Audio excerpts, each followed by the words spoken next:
በስመ አብ ወወልድ ወመንፈስ ቅዱስ አሐዱ አምላክ አሜን።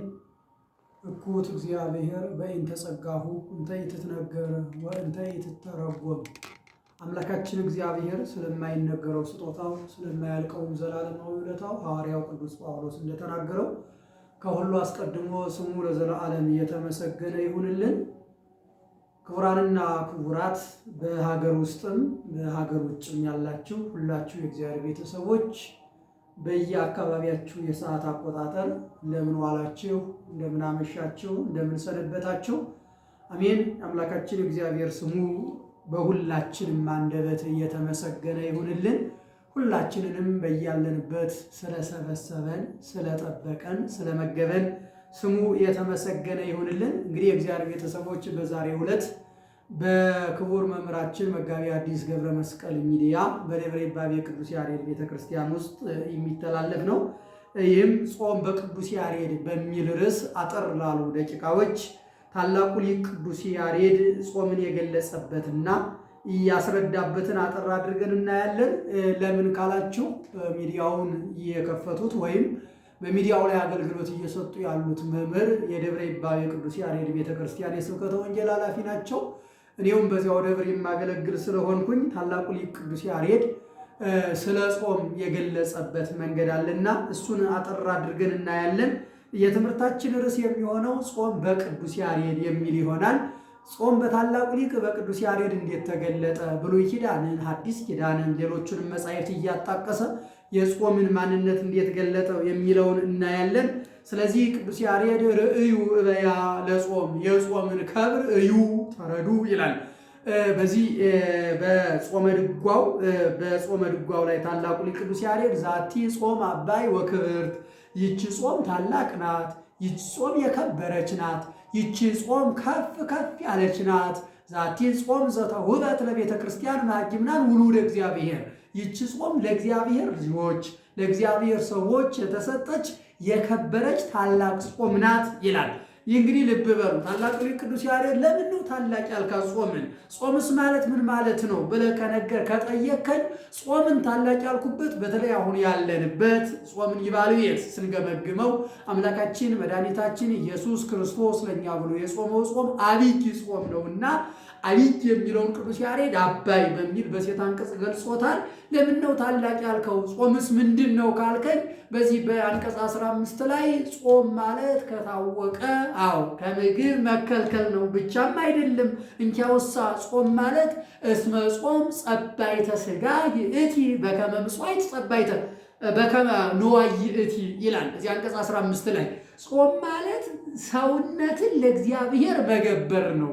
ምጽዋት ማለት ገንዘብን ለእግዚአብሔር መገበር ገንዘብን መስጠት እንደሆነ ሁሉ ጾም ስትል ሥጋህን ማንነትህን ለእግዚአብሔር መስጠት ነው ይላልና ያችን ለእግዚአብሔር ሰውነታችን ለእግዚአብሔር ማንነታችንን ስንሰጥ ጾምን ጸለይ ይላል ማለት ስለሆነ ያንን የገለጸበት መንገድ ስለሆነ ያ በታወቀ ሰዓት ከምግብ መከልከል ብቻ ሳይሆን ሥጋን ለእግዚአብሔር መስዋዕት አድርጎ መገበር ነውና ያንን ሥጋን ለእግዚአብሔር መስዋዕት አድርጎ መገበር ታላቅ ነው። ምን ያመጣል ካልከኝ፣ ጥቅሙስ ምን ያደርግልናል ካልከኝ፣ እስመ ጾም አባይ ወክብርት ይእቲ፣ ይቺ ጾም ንዩና አድንቋት፣ ተከተሏት፣ ኑሩባት ካለ በኋላ እስመ ጾም አባይ ወክብርት ይእቲ የከበረች ናት ብሎ ይቀጥልና ይቺ ጾም ጥቅሟ ምንድን ነው? ምንድን ነው የምታደርግልኝ? ይቺን ጾም ማግኘት ምንድን ነው ካልከኝ እስመ በጾም ደቂቀ እስራኤል አደው ባሕረ ይላል ቅዱስ ያሬድ። እኔና በጾም የእስራኤል ልጆች የኤርትራን ባህር ከፍለው ተሻግረዋልና እዚህ ጋር ላይ ቅዱስ ያሬድን እንዲያው ተከታታዮቻችን በጠየቅ ብንችል አሁን የእስራኤል ልጆች ስንት ቀን ጾመው ስንት ቀን ጸልየው ነው በኦሪት ዘጸአት ምዕራፍ 12 ላይ የፋሲካውን በግ አርደው ሥጋውን በልተው ደሙን መቃናቸው በሩ ላይ ቀብተው እንደተሻገሩ ነው መጽሐፍ የሚነግረን። ግን ደቂቀ እስራኤል አደው ባሕረ ወበዛቲ ጾም በምን በጾም ይላል። እንኪያው ጾም ማለት የእግዚአብሔር ሕግ መጠበቅ ማለት ነው። እንግዲህ በዚህ ትርጓሜ አያቸው መታዘዝ ማለት ነው ጾም። እንድንታዘዝ እግዚአብሔር በቸርነቱ ይርዳል። ልብ በሉ ጾም ማለት እንኪያውሳ ከእህል ከምግብ መከልከል ብቻ አይደለም፣ እሱም አንድ መንገድ ነውና እንኪያውሳ የእስራኤል ልጆች ይህን ያህል ቀን ጾሙ፣ ይህን ያህል ጸለዩ አይደለም። እግዚአብሔር በሙሴ በኩል አድርጉ ያላቸውን አደረጉ። ያንን ሲያደርጉ ለእግዚአብሔር ስለታዘዙ እስራኤል የኤርትራ ባህር ተከፍሎላቸው፣ ጠላት ሙቶላቸው፣ ደመና ተጋርዶላቸው፣ መና ወርዶላቸው እስራኤል ዳህኑ። ጾም ማለት ስለዚህ መታዘዝ ነው ማለት ነው። በቅዱስ ያሬድ አገላለጽ ጾም ማለት አዎ ደቂቀ እስራኤል አደቡ ባህረ የእስራኤል ልጆች የኤርትራን ባህር ከፍለው ተሻገሩ ካልከኝ የኤርትራን ባህር ከፍለው ተሻገሩት እግዚአብሔር አዟቸው ትእዛዙን ጠብቀው ስለሆነ በዚያ ትእዛዝ ማለት ጾም መታዘዝ ነው ማለት ነው። መታዘዝ ነው።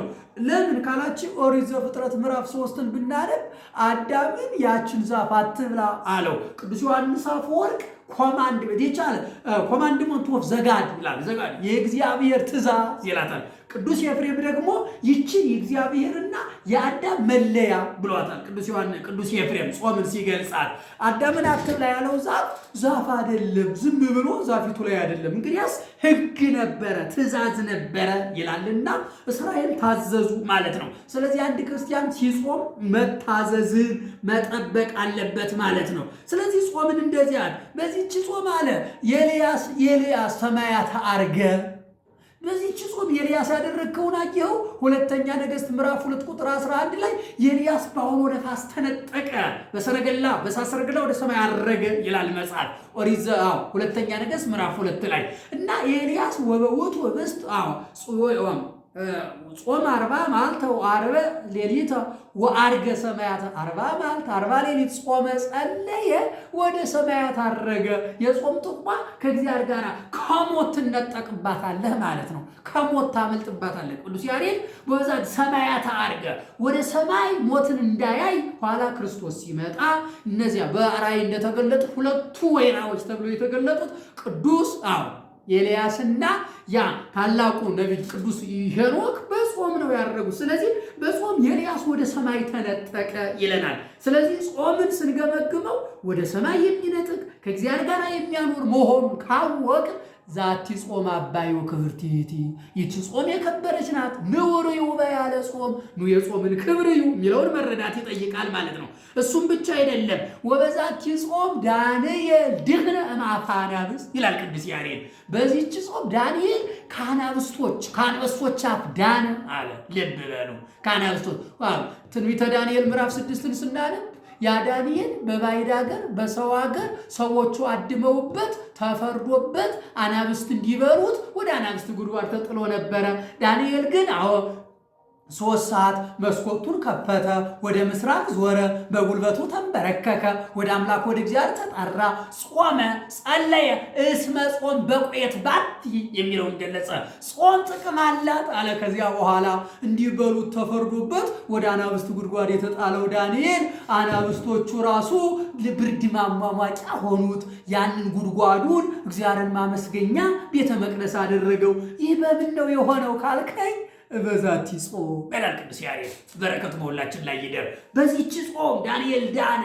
እንዲሁም ዳንኤል መዳኑን ብቻ አይደለም ክርስቲያኖች ማየት ያለብን። እንኪያውሳ ምን እናያለን ካላችሁኝ በዳንኤል መዳን መልአኩ በመላኩ በመጾሙ በመጸለዩ ታሪክ ተቀይሯል። አዎ ይትባረክ እግዚአብሔር አምላከ አበዊነ ዘፈነወ መልአኩ አዳነ አልወርቲው መልአኩን የላከ ባሪያዎቹን ለሰለስቱ ደቂቅ ባሪያውን ዳንኤልን ያዳነ እግዚአብሔር ይመስገን ብሎ የአሕዛብ ንጉሥ ሳይቀር እግዚአብሔርን እንዲያመሰግን ያደረገው በጾም ነው። አያችሁ፣ ስንጾም ስንጸልይ ወደ እግዚአብሔር ስንቀርብ የማያምኑ ሰዎች ወደኛ ይመጣሉ፣ ወደ እግዚአብሔር ይቀርባሉ።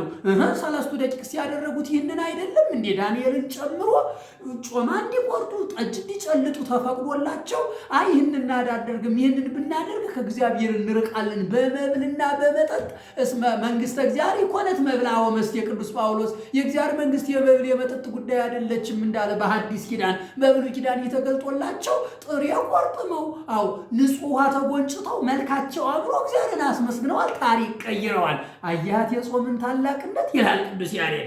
ይቺ ጾም በቆየት ባቲ ድህነት አላትና ወበዛቲ ጾም ሶስና ድህነትም ነበራት ይላል። እኔ ይሄ ቃል ይገርመኛል። ሰባኪ ሁነው ሰባኪ ተብለው ሰዎችን ያስተማራሉ የተባሉት ሰዎች ያችን ሶስና ሊያስነውሯት ፈልገው በሶስና ላይ ሲነሱ ክርስቲያኖች ሲነሱ ሶስና መጾም ነው የጀመረችው። ክርስቲያኖች በውጭም በውስጥም ያለ ይህንን ሚዲያ የምንከታተል ብዙ ችግር ያለብን ሰዎቹ ሲያስቸግሩን፣ በተለይ በዚህ በአረቡ ሀገር ያለን ክርስቲያኖች እህቶቻችን እንጹም፣ ወደ እግዚአብሔር እንጣራ። ከልብ ስንጾም ይችን ሴት ሰዎቹ ሊያስነውሯትና ኋላም እምቢ ስትላቸው ልብ በሉ ለጠላት ሊያስገድሏት መክረው ግን አልሞተችም። እግዚአብሔር ጠብቋታል። እናም ቅዱስ ያሬድ እንዲሁ ምንድነው ያዳናት? ጥበቡ ምንድነው? ማን የደረሰላት ካልከኝ ሶስና በጾም ዳነች አለ። በጾም ዳነች። ወበዛቲ ጾም ድህነት ሶስና ምን ረበናት? ከሰዎቹ እጅ ከሞት እጅ አምልጣ ወደ እግዚአብሔር እጅ የገባቸው በጾም ነው። ስለዚህ ቅዱስ ያሬድ እርዩ ያለ ጾም ነው። አያቸዋት እንዴት ስራ እንደምትሰራ፣ እንዴት ታላቅ እንደምታደርግ፣ እንዴት ግዳጅ እንደምትፈጽም፣ እንዴት ከእግዚአብሔር ጋር እንደምታኖር፣ እንዴት ጠላት እንደምታንበረክክ፣ እንዴት አሸናፊ እንደምታደርግ አያት ይችን ጾም ይላል። ስለዚህ እርዩ በያ ለዚህ ነው ቅዱስ ያሬድ እንደዚህ ይገለጻል። አያቸው አሁን እኛን ገምግሙ። የኛን ጾም እንደዚህ ታሪክ ይቀይራሉ ወይ? እንደዚህ ከነደደ እሳት ያወጣሉ ወይ? የተከፈተው የአናብስት አንደበት ይዘጋልናል ወይ? ሰዎቹ አሰፍስፈው ሊገሉን ተነስተው ተሸንፈው ይመለሳሉ ወይ? ልብ በሉ። እስመ በጾም ነራያቻለ ሶስና ከአናብስት ዳነች አለ። ተሸነፈ። አዎ ጠላት ተሸንፎ አብሮ የሄደው አፍሮ የሄደው በጾም ነው። ስለዚህ አለ እስመ ጾም ከዚህች ብቻ አይደለም፣ ሌላም ልላችሁ ፈልግ ነበረ፣ ሌላም ላነሳ ፈልግ ነበረ። የጾምን ታላቅነት መዘርዘር ይቻላል እያለ ሄድና ዛቲ ጾም ሐዘን ለአብዳን ወፍስሐ ለጠቢባን። አዎ ልብ በሉ። ይችን ጾም አለ ለሰነፎቹ ሐዘን ናት። አንዳንድ ሰው ምን ሲል ትሰሙታላችሁ? ጾሙ እኮ ከሳኝ፣ በጾሙ መብላት ትቼ ሰውነቴ ጠውልጎ እንደዚህ በማቴዎስ ወንጌል ምዕራፍ 6 ላይ ይትኩኑ ከመመደለዋን እንደተባለው ግብዞቹ እስመ እሙንቱ ይትመጸለው አለለ። እነሱ ለጾሙ እንደ ጾም ሊመስላቸው ፊታቸውን አጠብርገው እንደሚታዩት ሰነፍ የሆነው ሆዴ ሙላ ደረቴ ይቅላ ብሎ የሚኖረው ሰው ምን ያደርጋል ካልከኝ ጾሟ ከሳኝ፣ ጾሟ ጠወለገኝ፣ በጾሙኑ እንዲህ ነው የሆንኩት፣ በጾሙ እንደዚህ ሆንኩኝ ይልሃል። ዛቲ ጾም ወፍስሐ ለጠቢባን ጠቢብ ለሆነው የጥበብ መጀመሪያ እግዚአብሔርን መፍራት መሆኑን ለተረዳው ለክርስቲያኑ ግን ጾም ደስታ ነው። የነፍሳት ሴት የምታደርግበት ነዋ። ጾም 24 ሰዓት የእግዚአብሔርን ቃል የምትሰማበት ነዋ። ጾም ወደ እግዚአብሔር የምትቀርብበት ነዋ። ጾም መልአክ የምትመስልበት ነው። ወዳጅ መልአክ የምትመስልበት አይደለም። በበላን በጠጣን ቁጥር የምንመስለው እንስሳትን ነው። በጾምን በጸለይ ቁጥር የምንመስለው መላእክትን ነው አይደለ? አምያ ይከውኑ ከመ መላእክት እግዚአብሔር፣ ያን ጊዜ እንደ እግዚአብሔር መላእክት ይሆናሉ የሚለው የተሰጠው እኮ ዛሬ ነው። ያን ጊዜ የሚለውን አሁን ነው የምትለማመደው ክርስቲያን፣ አሁን ነው የምንለማመደው። ስለዚህ ያለ ሐዘን ለአብዳን አደራ ሰነፎች እንዳንሆን ስለ ጾም አደራ ሰነፎች በጾም ሰነፎች ከሆን እንጎዳለን። ሰውነታችን በመብል ከተሸነፈ መውጫው ይከብደናል። አባታችን አዳም በመብል ተሸነፈ። ለሁላችን ለ5500 ዘመን የማይፈታ ዕዳ ተጠመጠመብን። አዲሱ ወይም ሁለተኛው አዳም ክርስቶስ እስኪመጣ ድረስ እነሆ ክርስቲያኖች እንብላ የሚል ማንነት ካለ መፈተሽ ይጠይቃል። ስለዚህ በጾም ደስ ይለን ያስፈልጋል። አብዝተን በጾም አብዝተን በጸለይን ቁጥር ያቺ ጾም አይደለ? እንዲሁም ቅዱስ ያሬድ ሌላ ቦታ ላይ እንደዚህ ያለ በጾም ወበጸሎት ወበምጽዋት ወበተፋቅሮ ይሰረይ ሁሉ ኃጢአት አለ። በረከቱ በሁላችን ላይ ይደር። አራት ነገሮችን አነሳ ቅዱስ ያሬድ። ጾም አለ፣ ከዚያሳ ጸሎት አለ፣ ከዚያሳ ምጽዋት አለና አለ። እነዚህ በፍቅር ከሆኑ ኃጢአት ይሰረያል። አያችሁት የእግዚአብሔርን ቸርነት፣ አያችሁ የእግዚአብሔር ቸርነት። በጾም በጸሎት ኃጢአታችን ይቅር ሊለን ቃል የገባልን አምላክ ነው። ይሰረይ ሁሉ ኃጢአት አለ፣ ይሰረይ ሁሉ ቅዱስ ያሬድ አያቸው። ስለዚህ አለ ይቺ ጾም ምንድናት? ታላቅ ናት ናያት። እንዲያውም በዚህ በእንት ላይ እስመ ጾም እማለ ጸሎት ወህታል አርምሞ ወነቃል አንብ ወጥንተ ኩሉ ገድል ሰናይ ነው የሚለው ሊቁ ደግሞ። ይቺ ጾም እኮ የጸሎት እናት ናት። ጾምን እናትሽ ማናት ብለህ ጸሎትን እናትሽ ማናት ብለህ ብትጠይቃት እናቴማ ጾም ናት፣ የበላ ሰው መተኛት እንጂ መጸለት መቼ ይሆንለታል? ቅዱሳን ሐዋርያት ትዝ አይላችሁም? በዚያ መድኃኔዓለም ክርስቶስ ተላልፎ ሊሰጥ በቀረበበት በመጋቢት 26 ማታ ላይ ሐዋርያት ከበሉ በኋላ ተኙ አይደል ያለው መጽሐፍ። ከበሉ በኋላ መተኛት ነው። ስለዚህ በጾምክ ቁጥር ጸሎተኛ ትሆናለህ እያለ ነው። እስመ ጾም እማለ ጸሎት ሆነ ቃል አንብ አንባ ንስሐ ስለ ኃጢአቴ ስለ ሀገሬ ሰላም ማንባት የምችለው ስጾም ነው ማለት ነው። ወህታ ላርምሞ የሚሳደብ ሰው ቢበዛ ተንኮለኛ ቢበዛ አንደበቱ ያልተገራ ሰው ቢገጥመን የምናሸንፈው በጾም ነው። ጾም እንዲያው ቅዱስ ያሬድ አለ ጾም ትፈውስ ቁስለ ነፍስ አይደለም። ዋው ቁስለ ነፍስ ወታጸምም ኩሎ ፍትወታ ተዘስጋ ዝየሮም ለመራድ ጽሙና አለ ያቺ ጾም አለ ቁስለ ነፍስ ጥቅሟን ያትማ የነፍስ ቁስል ታፈውሳህ ድነህ የምትኖርባት ጾም ናት አለ። ስለዚህ አለ ወደ ቃላ በቃ ዝም እንድትል አስተዋይ እንድትሆን አርምሞ ውስጥ እንድትገባ ተደሞ ውስጥ እንድትገባ ወደ እግዚአብሔር እንድትቀርብ ቅዱስ ጳውሎስ እኔ ክርስቶስን እመስላለሁና የምሰሩ ወዳለው እንድትቀርብ ወጣ ወጥንተ ሁሉ ገድል ሰናይ መልካም ማድረግ ትፈልጋለህ? ክርስቲያኖች መልካም ማድረግ እንፈልጋለን። መልካም ማድረግ የሚፈልግ ክርስቲያን ይጾም ነው የሚለው ቅዱስ ያሬድ ይጾም አይደለ? ወጥንተ ሁሉ ገድል ሰናይ የስራ ሁሉ መጀመሪያ ነው የሚሆነው። ለዚህ ነው አባቶቻችን ትልልቅ ስራ መስራት ሲጀምሩ ትልልቅ ስራ መጀመሪያ ጾም ነው የሚይዙት፣ ሱባኤ ነው የሚይዙት፣ ወደ እግዚአብሔር ነው የሚጠይቁት። በጾም በጸሎት እግዚአብሔርን ጠይቀው ነው ስራውን የሚጀምሩት። አሁን ዓለም ላይ የሚጀምረው ስራ ውጤታማ የማይሆነው በጾም በጸሎት አይደለም። ተበልቶ ተጠጥቶ ተፎክሮ ይጀምራል፣ በዚያው ይቀራል። በጾም የተጀመረ ግን ውጤታማ ይሆናል። ወጥንተ ሁሉ ገድል ሰናይ ነው ያለት። ስለዚህ ይህች ጾም ታላቅ ናት። እስኪ እንገምግማት ክርስቲያኖች፣ እስኪ ልብ በሉ። አሁን ያለንበት እንዲያው ከጾሙ አንጻር መድኃኒዓለም ክርስቶስ ከጾመው አንጻር ወደ መጨረሻው አካባቢ ነን። እስካሁን የጾምነው ግን ውጤት አምጥቶ ይሆን? ዘጾመ ወጸለየ ወሰአለ እሙነ ይነስ እሴቶ ይቤ እግዚአብሔር ቅዱስ ያሬድ እንዲና የጾመ የጸለየ እውነት ልንገራቸው ደግሜ የምልበላቸው ዋጋውን ከእግዚአብሔር ዘንድ ያገኛል ይላል። እናንተ ወጥቶ ወርዶ ሰርቶ ደሞዝ የማይቀበል ማን ነው? ደሞዝ የማይቀበል ማን ነው? ሰዎቹ ምድራውያን ስንሰራ አይተው ትጋታችንን አይተው ማበረታቻ የሚሰጡን ደሞዛችንን የሚከፍሉን ከሆነ ያቸር አምላክማ እንዴት አይከፍልን? ያለኛ ብሎ የጾሙ አምላክማ ሰይጣንን አሳፍሮ በሶስቱ አፍስታጣው ድል ነስቶ ድል የምንነሳበትን የሰጠን ልጆቹ ያደረገን እግዚአብሔርማ እንዴት አብዝቶ አይሰጠን? ክርስቲያኖች አብዝቶ ሊሰጠን አብዝቶ ሊያከብረን አብዝቶ ሊያኖረን የታመነ አምላክ ስለሆነ ቅዱስ ያሬድ አያቸው። እንዲሁ አባቶቻችን ምን ይላሉ? ማን ይናገር የነበረ ማን ያርዳ የቀበረ ይላሉ። ቅዱስ ያሬድ ራሱን ብትጠይቁት ታሪኩን ብናጠናው በጾም ውስጥ ተወስኖ ነው ያን ሁሉ ዜማ ከሰማይ አምጥቶ ስርዓተ ሰማይ ተሰራ በምድር ሰማያዊ ስርዓት ወይ ዜማ ዘሰማይኩ በሰማይ መላእክት ቅዱሳን ብሎ የመላእክት ቅዱሳንን ነገር የተናገረው ጾም ስለጠቀመው ነው። ሰው ለወዳጁ ሰው ለሚወደው ሰው የጠቀመውን ነገር እኔ ተጠቅሜበታለሁ፣ እኔ ውጤታማ ሆኜበታለሁ፣ እኔ እናገኝቼበታለሁና ይህንን ነገር ተጠቀም ይላል። ቅዱስ ያሬድ የተጠቀመበትን ነገር በዜማ መልኩ ለኛ ቀረበልን። ብሉይ ኪዳንን አዲስ ኪዳንን የመጽሐፈ ሊቃውንትን እያነበበ እየተረጎመ እያመሰጠረ ለኛ ነገረን። እንግዲህ ከዚያ በኋላ ከነገረን በኋላ ሰነፎች እንዳንሆን በጾም ጸንተን እንድንኖር ዛቲ ጾም እያለ አይናችን፣ ጆሮአችን፣ እጃችን፣ እግራችን በአጠቃላይ በጾም ውስጥ ተወስኖ እንዲኖር እንዲሁ ክርስቲያኖች ልብ በሉ። ጾም አልን አይደለ?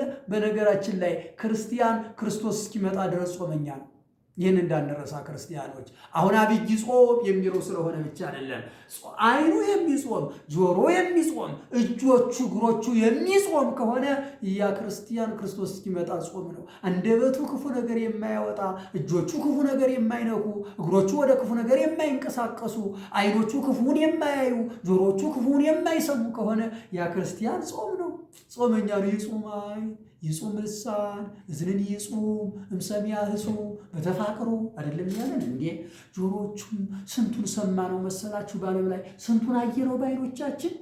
እናንተ በብዙ ነገር የከተማውን ነገር ስናይ በዚያ ስንደነቅ በዚያው የምንቀር ከሆነ ጾሙን እንረሳዋለን። እንዲያውም አባቶቻችን ይላሉ፣ የቅዱስ ያሬድንም ወስደው የኋላ አባቶች ከተማ ወጣህ ከተማውን ከረሳኸው እግዚአብሔር ጋር መሆንህን ሌላ ከተማ እግዚአብሔር ለአንተ እንዳዘጋጀ ካወቅህ አንተ ጾመኛ ነህ ይላል። አንተ ጾመኛ ነህ።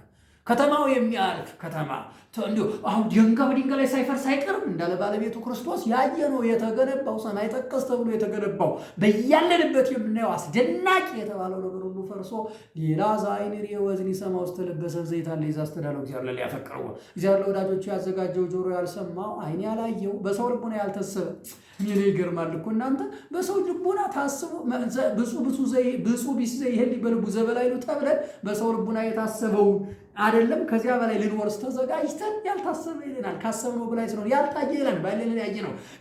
ዘወትር መንግሥተ ሰማያት ቀርባለች ንስሐ ግቡ እየተባለ ያልተሰማ ይለናል።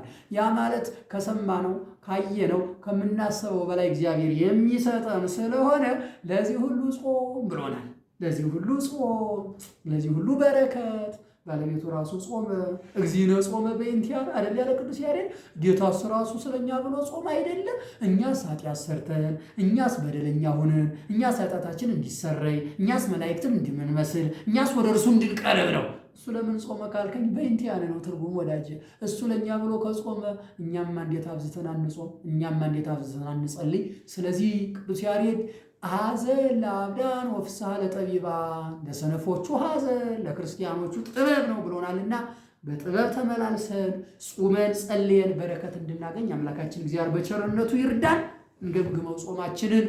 የመከረን ያስተማረን የገሰጸን አምላካችን እግዚአብሔር ስሙ የተመሰገነ ይሁን። ጾሙን በሰላም አስፈጽሞ ሁላችንም በቸርነቱ ለብርሃነ ትንሣኤው እንዲሁም ለብርሃነ ዕርገቱ ያድርሰን። ሰላም እግዚአብሔር ከሁላችን ጋር ይሁን። ይቆየን።